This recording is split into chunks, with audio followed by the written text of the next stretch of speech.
Class 10वीं की student जो आपका हिंदी का पेपर होने वाला है आपका, तो मुझे आज रात्रि में 4 बजे प्राप्त हो गया। तो मैंने सोचा कि चलो आपकी हेल्प कर देते हैं और स्टूडेंट्स को यह पेपर शेयर कर देते हैं। एक तो लाइक और शेयर ठोक दीजिए, महाकाल का दबा के लाइक और शेयर ठोक दीजिए।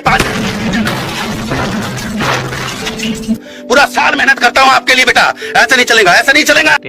तो स्टूडेंट्स, आपका जो हिंदी का पेपर 10वीं का रहने वाला वो आपका 75 नंबर का रहने वाला है और साथ ही आपको 3 घंटे का समय मिलने वाला है और जो आपके कुल प्रश्न है वो आपके 23 रहने वाले हैं। तो स्टूडेंट्स, इस पेपर का सॉल्यूशन मैं आपको इसी वीडियो में देने वाला हूं। और साथ ही स्टूडेंट्स, यदि आपने अभी तक वीडियो को लाइक एंड चैनल को सब्सक्राइब नहीं किया तो जल्दी से चैनल को सब्सक्राइब कर लें, क्योंकि आपको पूरा का पूरा पेपर हिंदी का आपको इसी चैनल पर मिलने वाला है और ये बहुत ही महत्वपूर्ण पेपर होने वाला है आपके लिए। तभी आपका त्रैमासिक परीक्षा में अच्छा प्रदर्शन रहने वाला है। तो स्टूडेंट्स, जल्दी से देरी न करते हुए वीडियो को लाइक एंड चैनल को सब्सक्राइब कर लें, क्योंकि मैंने इस पेपर की पीडीएफ यदि आप चाहते हैं तो मैंने डिस्क्रिप्शन में डाल दी है। तो जब आप सब्सक्राइब करोगे तभी आपको डिस्क्रिप्शन की फाइल मिल पाएगी। तो स्टूडेंट्स, जल्दी से सब्सक्राइब कर लें और वीडियो को लाइक कर दें। तो पहला क्वेश्चन लिख लेते हैं। तो जो आपका पहला क्वेश्चन है वो है आपका सही विकल्प चुनकर लिखिए हिंदी के पद्य साहित्य का दूसरा काल क्या है। 6 नंबर में है। तो इसमें आपका राइट आंसर हो जाएगा भक्ति काल। छायावाद के प्रतिनिधि कवि कौन है? तो इसमें हो जाएगा जयशंकर प्रसाद। इसके बाद है तीसरा संचरी भाव की संख्या क्या है? 33। इसके बाद है आपका चौथा, यदि गद्य कवियों की कसौटी है तो निबंध गद्य की कसौटी यह कथन किसका है? आचार्य का। इसके बाद है आपका नेताजी का चचमा पाठ की विधा है कहानी। मन्नू भंडारी किस विभाग से तंग आकर प्रिंसिपल ने उनके पिता को बुलाया था? तो इसमें लिखना है आपको आंदोलनकारी। इसके बाद है आपका रक्तस्थान की पूर्ति कीजिए कवि ने सरल स्वभाव के कारण डॉट ने धोखा दिया मित्रों। भोला ना तो उनके साथी डॉट बिल के पानी उलूचने लगे चूहों। मन्नू भंडारी का जन्म मध्य प्रदेश के किस गांव में हुआ था? तो इसमें हो जाएगा भानपुर में। इसके बाद स्टूडेंट आगे बढ़ जाते हैं हम। छंद डॉट प्रकार के होते हैं। 2 सूर की भक्ति डॉट भाव की है, दास भाव की। बाल गोविंद भक्त डॉट के गीतों को गाते उन्हीं का आदर्श पर चलते थे कवि। तीसरा देख लें, सही विकल्प चुनकर लिखिए। 6 नंबर में है कामायनी का है आपका महाकाव्य। सूरदास का सूर के पास सूरदास। उत्साह का है आपका राइट आंसर हो जाएगा निराला का है आपका हट नहीं रही है। राम लक्ष्मण परशुराम संवाद ये है आपका तुलसीदास। और इसके बाद है आपका आत्मकथा का है जयशंकर प्रसाद। तो स्टूडेंट ये रही है आपकी सही जोड़ी। इसके बाद बात करेंगे हम सत्य की। तो आपका पहला है आत्मकथा कविता पहली बार हंस पत्रिका में प्रकाशित हुई थी। इसमें आपका राइट आंसर सत्य। इसके बाद बाल गोविंद भगत के गीतों में प्रभु मिलन का भाव होता है, इसमें सत्य है। इसके बाद जॉर्ज मंच की नाक पाठ में सरकारी तंत्र पर व्यंग किया गया, ये है आपका सत्य। इसके बाद रामचरित खंड काव्य असत्य है। 1 अंक की 4 अंक होते हैं, ये असत्य है। जहाँ दोनों पद प्रधान हो वह द्वितीय समास होता है, ये भी असत्य है। इसके बाद है आपके एक शब्द एक वाक्य। सूरदास भक्ति के किस शाखा के कवि हैं? तो इसमें हो जाएगा आपका कृष्ण भक्ति शाखा की। रामचरितमानस का मुख्य छंद कौन सा है? चौपाई। आधुनिक हिंदी गद्य का विकास किस युग में प्रारंभ हुआ? भारतेंदु युग में। इसके बाद आत्मकथा कविता में कवि ने मधुप का प्रयोग किसके लिए किया? तो स्वयं के लिए।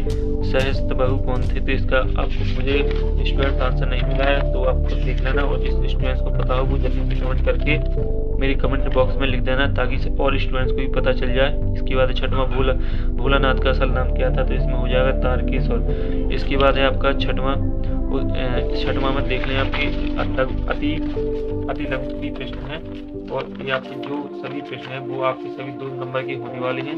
स्टूडेंट, जल्दी से चैनल को सब्सक्राइब या वीडियो को लाइक कर दें ताकि आपको सही पेपर मिल सके। तो आप देख लें, इसमें भोलानाथ का असल नाम क्या था। इसके बाद 6वां उत्साह कविता में बादल किन किन अर्थों की ओर संगीत कर रहे हैं? माता का आंचल शीर्ष की उपयुक्तता बताइए। 7वां कविता नागार्जुन के अनुसार फसल क्या है? बाल गोविंद भक्त की पुत्र वधु उन्हें अकेले क्यों नहीं छोड़ना चाहती है, लिखिए। माता की आंचल पाठ के आधार पर लिखिए कि शिशु का नाम भोलानाथ कैसे पड़ा।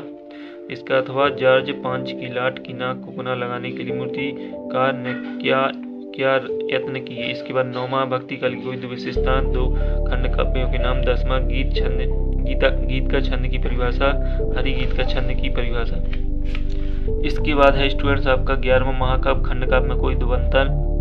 विभव अनुभव में 2 अंतर लिखिए। रस की परिभाषा लिखिए। रस के अंग भी लिखिए। अलंकार की परिभाषा भेद।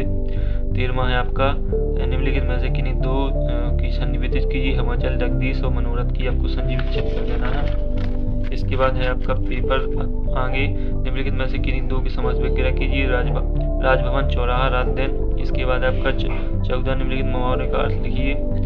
आंखों का तारा, आग में घी डालना अथवा इसका निपात शब्द किसे कहते हैं उदाहरण देकर समझाइए। 15वां निम्नलिखित अशुद्ध वाक्य को शुद्ध कीजिए। श्री कृष्ण कहने का नाम है, वह एक कान से आंख से काना है। तो आपको इसमें आपको शुद्ध वाक्य बनाना है। इसके बाद आपका 16वां सूरदास और जयशंकर प्रसाद का आपके कवि जीवन परिचय पूछा गया। इसमें 2 रचना भाव पक्ष कला पक्ष लिख देना, 3 नंबर में आ जाएंगे। इसके बाद है स्वयं प्रकाश एवं राम वृक्ष बेनीपुरी की कोई 2 विशेषताएं, भाषा शैली लिखिए। 18वां निम्नलिखित में से किसी एक विषय के अनुच्छेद पर आपको टिप्पणी लिख देना है। योग का महत्व, फोन मोबाइल या लाभ व हानि।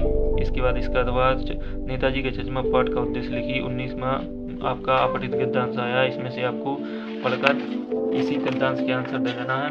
मैं आपको बता देता हूँ, तो आपको इसी के आंसर इसी में दे देना है। ये आपका गद्यांश है। उपयुक्त शीर्षक गद्यांश का सारांश और यथार्थ मनुष्य किसे कहते हैं, आपको इसी के आंसर गद्यांश में मिल जाएंगे। इसका अथवा भी गद्यांश है, इसमें भी आपको छांट कर इसी के आंसर लिख लेना है। इसके बाद है आपका 20वां में आपको अर्थ लिखना है। संदर्भ प्रसंग सहित व्याख्या कीजिए। 19वां में भी आपको संदर्भ प्रसंग सहित व्याख्या करना है। और 22वां है आपका प्राचार्य महोदय के लिए शुल्क मुक्ति हेतु आवेदन पत्र लिखना है, 4 नंबर में है। और इसके बाद है आपका वार्षिक परीक्षा की तैयारी के संबंध में पिताजी को पत्र लिखिए।